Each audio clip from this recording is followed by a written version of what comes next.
je sais que vous utilisez évidemment une de nos solutions qui est une médiation dite assistée par intelligence artificielle. Euh, Qu'est-ce qui fait que vous êtes tourné vers cette solution? Alors évidemment, je suis un peu jugé parti dans cette question, mais je serais curieux de savoir plus précisément ce qui vous a amené à utiliser cette solution versus les solutions de conciliation ou versus des solutions plus de type médiation de la consommation qui sont pour les deux en question gratuites, alors que la solution de médiation par intelligence artificielle est certes très peu chère puisqu'elle est à 30 € hors taxe, mais elle est toutefois payante.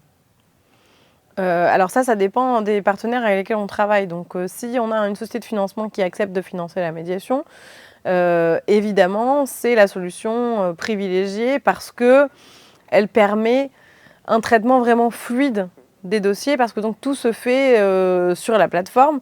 Donc si la compagnie aérienne accepte de jouer le jeu, elle va juste se connecter sur la plateforme et régler directement le dossier. Donc c'est très très fluide et ça rentre dans ce qu'on appelle des workflows, donc c'est-à-dire vraiment un process qui est défini, c'est encadré dans le temps, c'est toujours la même manière de faire, et donc c'est vrai que pour nous c'est beaucoup plus fluide et c'est très efficace parce que l'outil permet voilà, d'avoir un jeu de réponse avec la partie adverse, de voir si l'usage de tel ou tel mot est favorable à la médiation ou pas.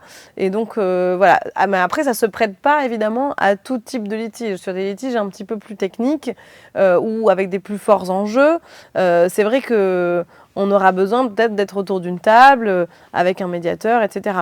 Mais sur des dossiers comme ça de masse avec des petits enjeux, si on saisit un médiateur, ce sera tout de suite des sommes qui vont dépasser l'enjeu du litige. Donc ça n'a pas de sens et il faut réfléchir à des méthodes qui soient fluides, efficaces, etc.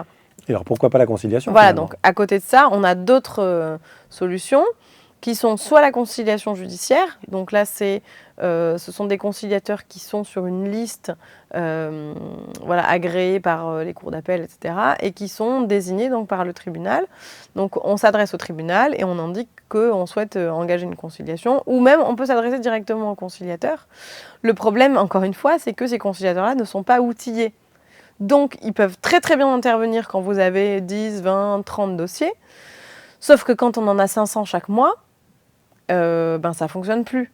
Il suffit d'en mettre plus.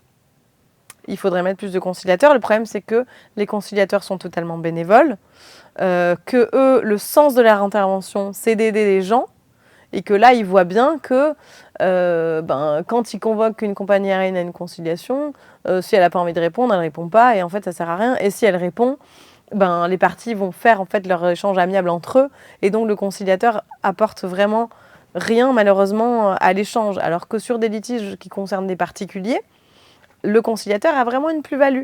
C'est-à-dire qu'il va les aider à briser la glace, à échanger lors d'une réunion. Ça a vraiment du sens d'avoir un conciliateur et c'est important de garder ces conciliateurs de justice, sauf qu'il faut que ce soit adapté à l'enjeu. Voilà, là, en tout cas, pour notre matière en droit aérien, ça présente plutôt des freins que des intérêts.